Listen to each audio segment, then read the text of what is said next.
भगवान श्री कृष्ण ने कहा, राजन,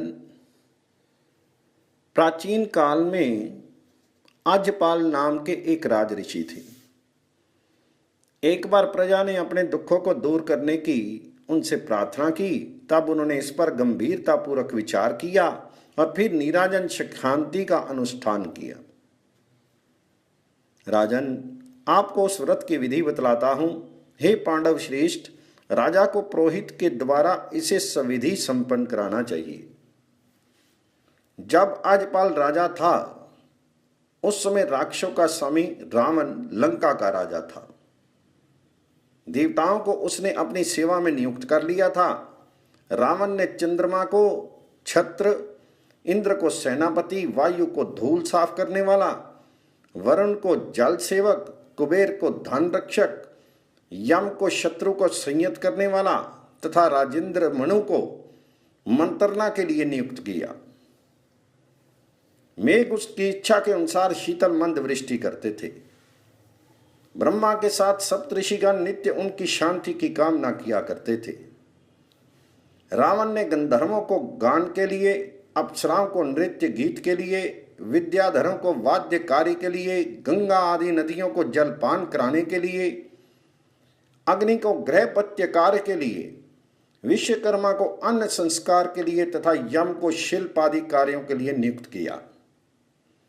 और दूसरे राजागण नगर की सेवा के विधान में तत्पर रहते थे। रावण ने ऐसा अपना प्रभाव देखकर अपने प्रशस्ति नामक प्रतिहार से कहा, यहां मेरी सेवा के लिए कौन आया है? प्रणाम कर निशाचर ने कहा, प्रभु, कुकुत्स, मंधाता, धुंधुमार, नल, अर्जुन, ययाति, नहुष, भीम, राघव, विदुरथ, ये सभी तथा अन्य बहुत से राजा आपकी सेवा के लिए यहां आए हैं, किंतु राजा अजपाल आपकी सेवा में नहीं आया है।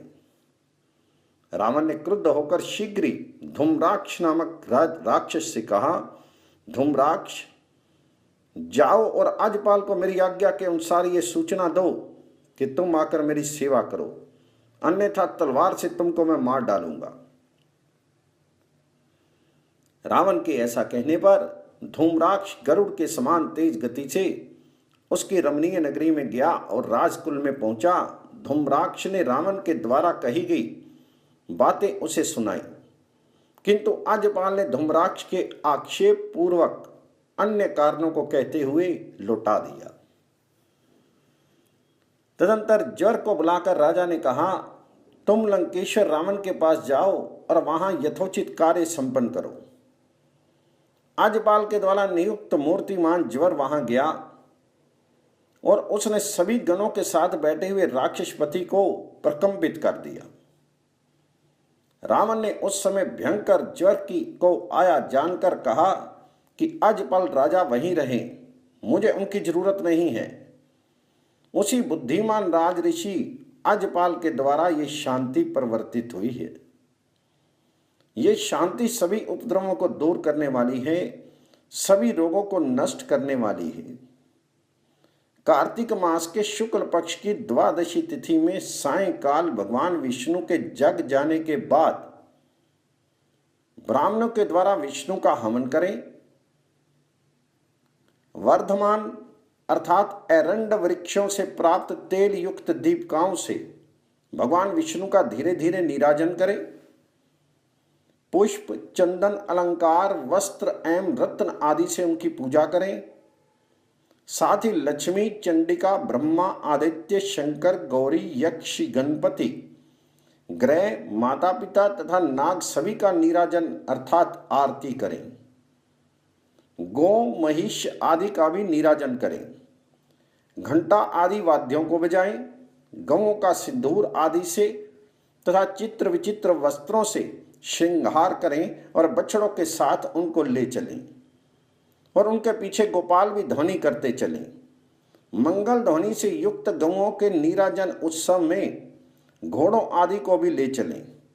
अपने घर के आंगन को राज चिन्हों से शोभित कर पुरोहितों के साथ मंत्री, नौकर आदि को लेकर राजा शंख, तुरई आदि के द्वारा एवं गंध, पुष्प, वस्त्र, दीप आदि से पूजा करें। पुरोहित शांतिरस्तु समृद्धिरस्तु ऐसा कहते रहें। ये महाशांति नाम से प्रसिद्ध नीराजन जिस राष्ट्र, नगर और गांव में संपन्न होता है, वहां के सभी रोग एवं दुख नष्ट हो जाते हैं और सुभिक्ष हो जाता है। राजा आजपाल ने इसी नीराजन शांति से अपने राष्ट्र की वृद्धि की थी और संपूर्ण प्राणियों को रोग से मुक्त बना दिया था। इसलिए रोग आदि की निवृत्ति और अपने हित चाहने वाले व्यक्ति को नीराजन व्रत का अनुष्ठान प्रतिवर्ष करना चाहिए।